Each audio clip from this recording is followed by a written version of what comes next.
பல விஷயங்களை பல நேரங்கள்ல நமக்கு தேவையே இல்லாம ஆசைப்பட்டு அந்த ஒரு காரணத்துக்காக நம்ம வாங்கி நம்ம வச்சுக்கிட்டே இருக்கிறோம், குவிச்சுக்கிட்டே இருக்கிறோம். அதனால கடன் பட்டு ரொம்ப கலக்கத்தில் நின்றுட்டே இருக்கிறோம். ஆனா இது எல்லாம் மாத்தணும் அப்படின்னா யாராவது வந்து மாத்திடுவாங்களா? ஏதாவது மந்திரங்கள் சொன்னாங்கன்னா மாறிடுமா?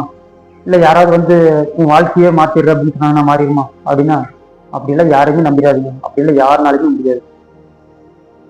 தன்னுடைய சுய ஒழுக்கங்கிற ஒரு விஷயத்தை முன் வச்சு மட்டும்தான் இத்தனை விஷயங்களையும் நம்ம மாற்ற முடியும். ஆனா இத்தனை விஷயங்களையும் நம்ம ஒட்டுக்கா மாற்ற முடியுமான்னா அதுவும் முடியாதுங்க.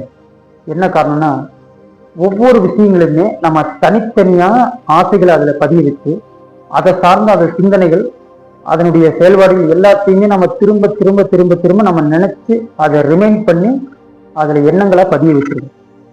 அதனால எல்லா விஷயங்களுமே உடனே மாற்ற முடியுமா அப்படின்னா கண்டிப்பா முடியாது.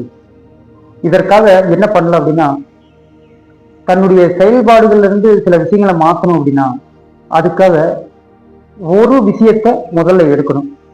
அந்த ஒரு விஷயத்த நம்ம சரியா கடைபிடிச்சு அதை மாற்றணும்.